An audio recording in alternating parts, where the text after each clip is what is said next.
up to load management. This is the 18th of Feb 2021, the year after the pandemic year. Continuation of the pandemic. Whoa, it's a continuation of the pandemic year. Started. Oh, microphone today. Thank you. Looking forward to me. You good? I am now. Welcome back to another episode of Murph Martha Show. In this next song, you must march around the room. Here we go. Hey, I know what the fuck I'm doing. Just sit down in the chair. Good job. It'll feel empty if you don't do it. I know, there's that space to put it in Yeah, there. you have to do it. I wait. I won't start talking until you've done it. I know. Because otherwise I'll start and you'll do it at the And then top. I'll do it over It'll time be an and awkward shit's gonna be moment, yeah. weird. What's going on? Hurt my shoulder.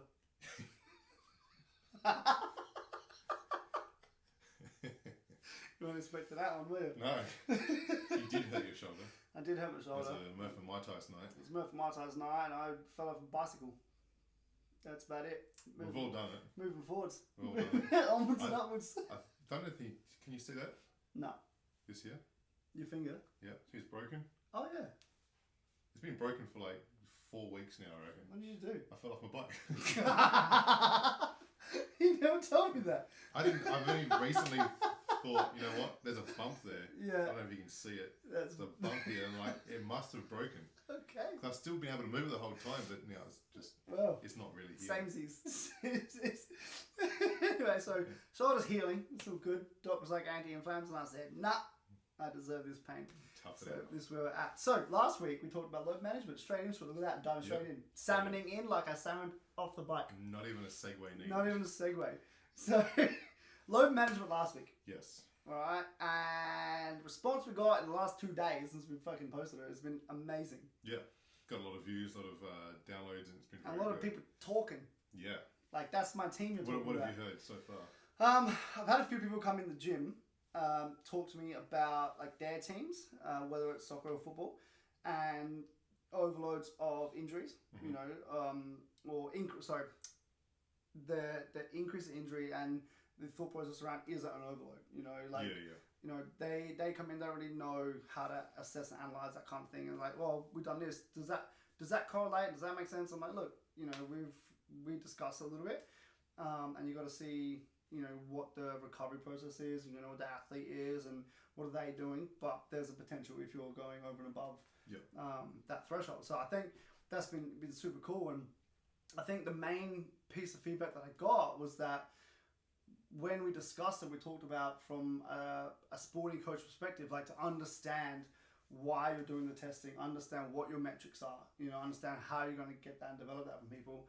The feedback was like, oh, there weren't any real like specific ideas of things we can implement, you know, from the coaching perspective, you know. So without going deep into our, you know, professional field and what we would do in person, I thought that'd be a good place to start today, where we can discuss, okay, well, here are some ideas on things you can do as a sports coach without the S&C on board or without a performance coach on board, to begin to assess and to analyze your effect on the team, you know, and whether you are potentially putting your athletes and your players at risk of injury. I thought we were a good place to start there.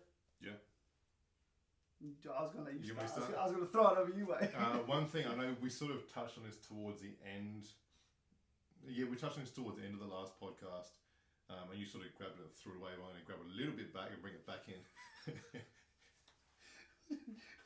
And essentially, basically, it was going into more than just the physical Yes. overload of it. So I'm just going to Yes. grab a little bit of that, pull Bring, it back, go bring a little bit back in. leave the rest of it there for another time still. So Yeah. what I was going to bring back was the wellness stuff. So with teams, what I would typically do is a wellness questionnaire. Yep. And this would be the very first thing, other than hello, is what I would ask them when they first walk in the door. And it's basically 5 different areas. Off the top of my head, they're going to be how was your sleep, how's your mood, how's your energy, how's muscle soreness. I always forget one of them. That last one is going to evade me today. But 5 different things I'll ask them. And they give me a ranking out of 5 for each one. Yep. So total ranking of 25, and I just record it. Yep. It might be 2, 2, 3, 2, 4. Yep. That's what I'll do. I'll write it down. And day one, it means absolutely nothing at all, because there's nothing to obviously go by and compare it to. Yep. Normally it's about after probably a good 2 to 3 weeks. Yep. You start to see a pattern. After a good 2 months, you see patterns there pretty clearly. Even patterns where some people just don't give a shit and give you the same number. I'm not going to mention what players will do that, but some do it, just go, I'm all 2s, and that's just the answer every day. Yeah. That's the sort of thing you have to expect, though, is some players are not going to buy into that, and it's very difficult. Like, even at the very top clubs I've been involved in, have even gone, and that's not like where I've run the program, someone else is running the program, and even they said, look, some players are not going to buy in. You just got to look past that and focus on what you can focus on. It's not the be-all and end-all data. It's just something you can start to look at. So basically what I'll do is take those numbers, start to find some patterns, and that can start to give you some indication on, number one, why they might not be performing well. So if the team is dipping in performance, or an individual player, you can go back and look at the team numbers and the individual player numbers. And you can go see, okay, look, their mood is down, mainly. Okay, cool. That gives you an in to approach that player with. Let's have a chat. Let's catch up for a coffee or a beer after this training today, and let's just nut this out, see what's going on. Let's just talk. It could be the physical. I'm just sore. Okay, now we get into that physical overload parameter. Okay, why are they sore? Are they just not looking after themselves in general away from training, or are we pushing them too much? If it's one player, it may just be they're not looking after themselves. Yep. If it's now, if you're what's a soccer squad? A team. Like how many? Oh, say 15. So 15, 16. Yeah. The whole squad or just on field? On field is 11. You got 4 or 5 subs. Okay, So we might have 25 to 30 Premier team and reserves. So say 30 players. Okay. All right, so it's similar to basketball then. With when I was with the Sixers, probably a little bit more numbers. It was similar. Crap, what was I going with that? Damn it! No. Individual players, regardless of compared to the team numbers. Yeah, so if the whole numbers are down across the team, you go, okay, now we're seeing some sort of, maybe we're pushing a bit too hard. Yep. Now we can approach the team, or we're just going to jump on the front foot here and decrease the volume a little bit to look after that. So that's the very first thing I would bring into it, and it's easy to do. It costs absolutely nothing. Maybe just a pen and paper or on your phone is what I would do as well sometimes. Actually, no, we used to use a Excel spreadsheet that gave us some automatic calculations. But very easy to do. Anyone can do it. It's a matter of just talking to your players, which you should be doing anyway. These are pretty good questions to be asking your players anyway. Yeah, in general, is understanding the player. Yep. At individual level, and then strapping that into what the program involves. Yep. No. That's where I start. Yeah. That's it. Well, no, that's where I start. Episode over. No. I was going to say, I thought we were doing like an alternate. No, I don't go with you. I talk a lot. I talk enough. Then where would you go? So, wellness questionnaire would be finding out, okay, getting to know your players, getting to know what affects them outside of the sport, that then affects them in the sport. Well, obviously the wellness questionnaire is outside as well as inside. So that's exactly what I just said. Did you say inside? Yeah. I missed that bit. So outside the sport as well as inside the sport. Yes, you're 100% correct. I know. The physical and the mental. I know. You are 100% correct. I don't normally have coffee this close to my coffee normally early. You're already like this. Alright, next, go. So next is, I think RPEs are very important as well. Define it. Remember, we're talking sport coaches. Okay, so RPE is rate of perceived exertion, which basically means it's a subjective measure. Basically, it's what the person feels. You got no way of measuring it yourself. It's what they feel is how hard they've worked. In a session. Okay. Or a day, a game, session, whatever it might be. So it's normally ranked out of 10. Obviously, 10 out of 10 being I'm about to pass out. I've worked so hard. I'm wrecked. 1 out of 10 being I've pretty much just rocked up the training and sat on the bench. You don't normally give a 0. Exerted some energy breathing. Yeah, I breathe today. I'm a 1. So yeah, I take those numbers, and again, some players are not going to give you. This is where it's interesting because if another player hears what another player said, they're going to go, "Oh, I don't want to go less than that because it might look like I'm soft. I don't want to go more than that because it might look like I'm unfit." So you got to sort of be careful how you get these numbers. Unless you just have a really good buy-in with players and look, this is why we're doing it, for the benefit of you, for the benefit of the team. If the numbers are high, we're going to adjust. If the numbers are low, we're going to adjust. give us the best answers possible. There's a little bit of education there, so that's pretty important to do that. So take numbers down, and again look for patterns. Yep. So if you're getting 6, 6, 7, 6, 8, 6, 7, whatever, that's pretty good. That's a nice pattern. There's a nice little ebb and flow. If you're getting those numbers, all of a sudden you get a 10, you think, okay, something's going on here. Something's wrong. I need to adjust what's going on, or talk to the players, talk to the leadership group. And likewise, if it comes down to a 3, okay, there's something wrong. That's normally the coach's program. Yep. It's just been a bit too easy. And sometimes you want that. Like maybe first game day +1, you probably want a 3 or 4. But the game day +2 or 3, or game day -3, you want those high numbers to get the load up. Yep. That's for just understanding where load is necessary and where it's not necessary. Yep. Is quite important as well. But RPE is another big one I would use. So wellness is normally first thing when they walk in the door. Hello, give me numbers. And RPE is the second last thing. Give me numbers. Goodbye. Yeah. Pretty much how that works. And I think that's the easiest way to get a deeper understanding of what's happening. Yep. You know, you're easiest, basically cheapest way. Easiest, cheapest way. You get the numbers. I know a lot of teams do. I do RPE with my boys. And what I actually messaged our coach, the Blue Eagles coach, the other day. Right, it was on after last. We've done 5 weeks now, or 6 weeks now. I've seen the numbers come through. Get the details. They get email reminders to fill in the details. We just use Google Drive, whatever. And I went through the numbers and I messaged him and I was like, if you want to push them harder tonight, you can. Yep. Because the numbers are looking good. Yep. Right, go harder. And he was like, no dramas. Yep. And so I talked to him the next day and he's like, went harder. The boys were a bit more challenged, but he goes, it went really well.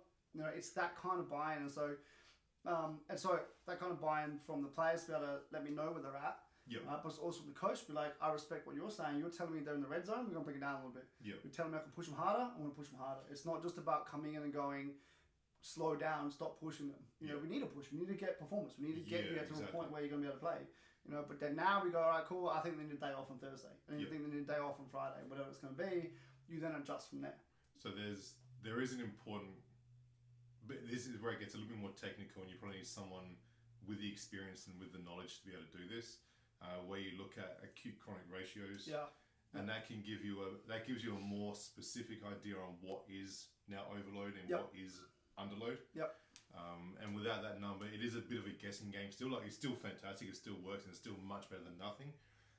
But to really take it to that next level again and use that acute chronic, that's how I used to go to the head coaches and say, right, they need to be pushed more today because their acute chronic ratio is low. Yep. We need it, because if it's above, I think it's above 1.2, it's too high. If it's below 0.9, it's too low.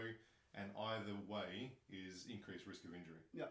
So they're underprepared, injury. Overprepared or overworked, injury. Yep. You want to sit in a nice happy zone to mitigate as much injury risk as possible. And that's how I'd go to the head coach and say, look, they're in a zone, cool. Just continue what you're doing. Mm-hmm. They're too high, bring it down. They're too low, let's fuck them up. And that's where you would look at getting someone like a performance coach in. Exactly. To analyze it, or a sports scientist or whatever, to look at that kind of data. Yeah. From just a sports coach perspective, it's like, cool. If all you have is the head coach and an assistant coach, right, and then you've got the team, which is majority of the teams that we will be talking to, right? So when you get up to like higher levels, you will get coaches, S&Cs come in and do that kind of stuff. But you hope so. Well, you hope so. You hope so.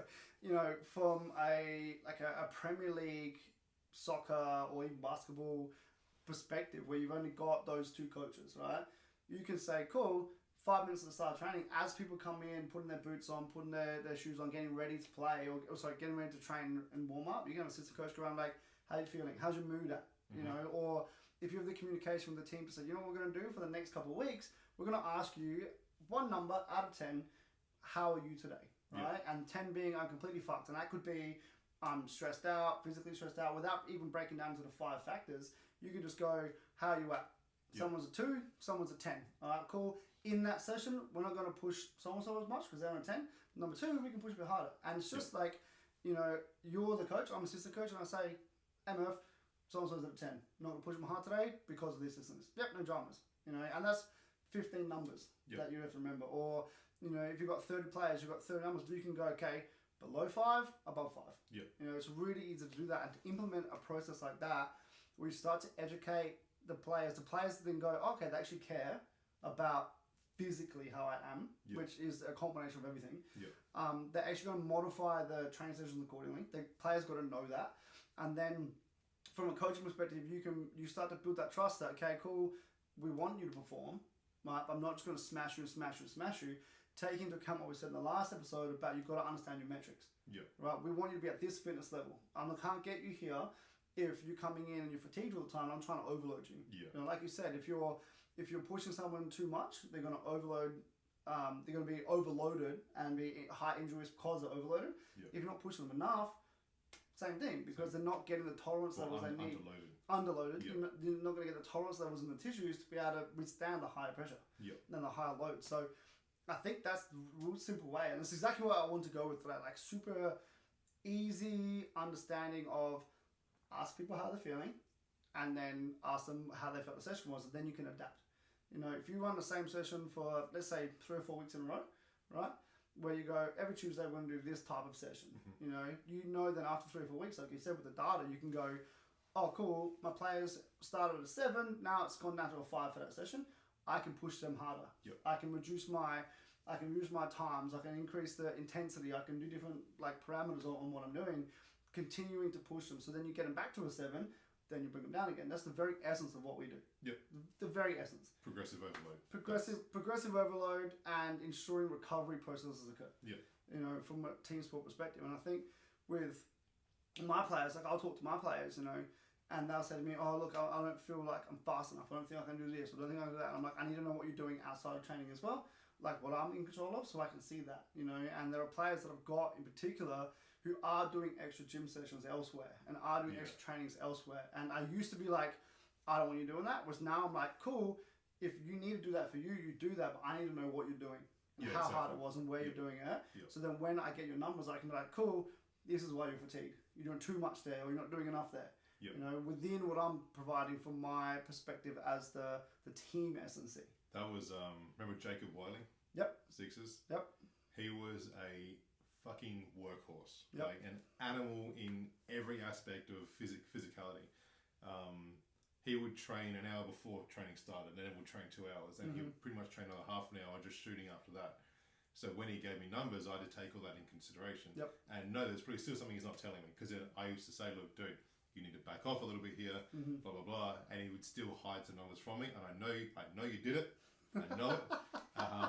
But like, I used to respect that about him, because he's a worker. Right? He wants to work. If I try to tie him down too much, he'd crack the shits and go probably complete opposite direction. So, and it's just, again, that comes back to you knowing your players. And it's the trust you've established for him to give those numbers as well. Even though you knew he was kind of hiding some, and he's not giving you all of them. Yeah. Right? It's the trust you've established to say, where you at, you're here, push harder, do less. Yeah.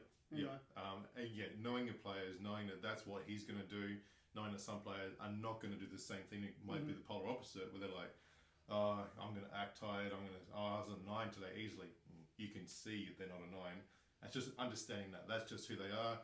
So it's like it's a comparative 9 based on what they normally are. Yep. And then that's, again, back to understanding players, understanding who's in front of you. Yeah. Is there anything else that you would look to implement? Because that's 2 things, right? Which are really, really good for sport coaches. You've just said assess the players when they come in subjectively. Yep. Okay, and assess the players when they leave objectively. Well, so also subjectively. Yeah. So. Objective becomes very expensive. Let me say it again. Let me say it again. So we can record this. So we can get this little clip up. You've just said assess the players when they come into training to see how they are subjectively. Yep. And then assess the players after the session. Yep. Subjectively to see how they felt about it, so you can adapt it next time. Yes. Because the objective measurements do become very pricey. And a little bit more technical to understand what's going on there. Definitely doable, but it's going to cost. So what else would you do?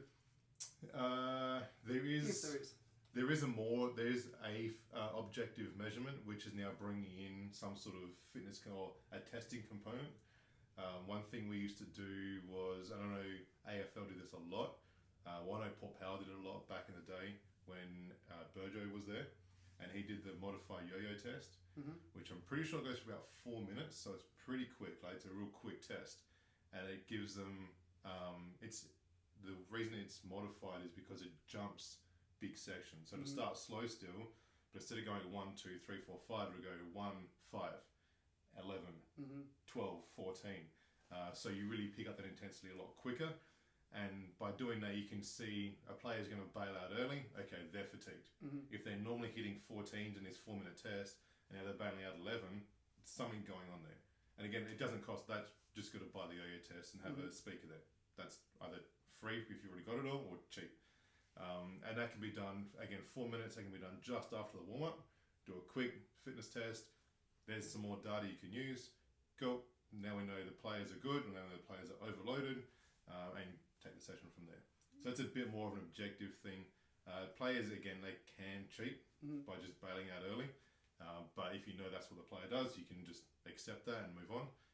But it is a bit more of an objective test you can use to and more get some cumbersome. more info. It's more cumbersome. I'm thinking from a sporting coach perspective, and from a player perspective. You don't be doing yo-yos, 4-minute yo-yos every time you're on training. No, they did it once every fortnight. Oh, okay, cool. Yeah, so it's not every training, it's once a fortnight, just as a quick, how they're going. Where you at? We did the vertical jump test, but now you're looking at 20 grand. Most clubs can't afford that. I disagree. Which what? You can do that differently.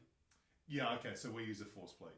So very much more accurately. So what I was about to say, without the money, when we were talking to Premier which is League. why I skipped over it. Okay. Where what I would also do is a counter movement jump. Counter movement jump. How do you measure a counter movement jump? You can have a fucking mark on a wall. I did this in my very first season with the Sixers. I went to go do it, and everyone laughed, and I scrapped it. Why'd they laugh? Because I had big paper up the wall, and I said, get a text and jump as high as you can and put the text mark up there. Because these guys are remember, they're 7 foot tall. You can't. I need a big ass ladder. Just you with it, like a tape measure. Just, Exactly. Okay, no, I would. Or I was hanging over the rafters. No, so I would also say the counter movement jump has been shown for fatigue levels, right? CNS fatigue, and you can see where someone's at. That's something you can walk in, do the jump, move on, and that's what I did, but on the force plate. Force plate. Yeah, so that's the expensive thing. So I'll be saying sport coaches, if you want something a little bit more in depth, a bit more objective compared to the subjective measures you said before, you can have people walk in, depending on your club rooms, depending where you train, all that kind of shit, you can look at it. But you can have a thing where cool, these people can't reach this line, these people can't reach this line, already marked on a wall over. Jump up as high as you can you get there? Bang, cool, nah, you're out. Bang, cool, you're there, cool. So we can then start to break down physically, and we can see physically who's fatigued and who's not. Yeah. And you've got to basically trust your players to come in and put in the effort for that one jump. It's super simple, can be done at any time, you know what I mean? And that gives you something a little bit more in depth. But I think those things there, from a perspective of local league, I say Premier League, but Premier League is almost like just the higher version of local league down. Yeah. You could do what we've just mentioned. You can do them at every training session with every player, no matter how intense or how professional the team is. You know, and then obviously as you go up and as you get more finances and as you get more availability and time or whatever, you can start to add the other things into it. With the CMJ, counter movement jump, one thing that, let's not sell ourselves out of this conversation at all, as a strength coach, if you're looking to get the professional to come in, one thing you can add on top of just can they reach that marker and down again, is you would video ankle movement as well. So it still doesn't cost anything, it's just your phone. Video ankle movement, see how they land and their landing mechanics, because that can also indicate fatigue. So not just, they hit the marker, you're good, hit the marker, cool, but then you're landing and you're wobbling, you take a step forward and all this sort of stuff. Also indicators of fatigue. And that's where you can take it to the next level by having someone else there. Yeah. Makes sense? Yeah. But we're talking to clubs without S&Cs. You would. We're not trying to sell ourselves to a club. Like, this is what you can do without us. If you want more information, you come pay us and give you the information. Just saying, that's the next. Sure. Before spending 20 grand, there's other levels in between. There's a few levels in between. There's a lot of levels. 0 and 20 grand, there's a few levels. there's a couple. So on that note, not as many as you think. On that note, just saying. It's a talking show. We're gonna talk. I like this coffee straight into the check. My mind's like. I think we should go play some Mortal Kombat and get some shit out. So. Thanks for listening. We hope you learned some shit today. We'll be back next week with another episode of the Murph and Mustache Show. Bye! I'm so glad you did.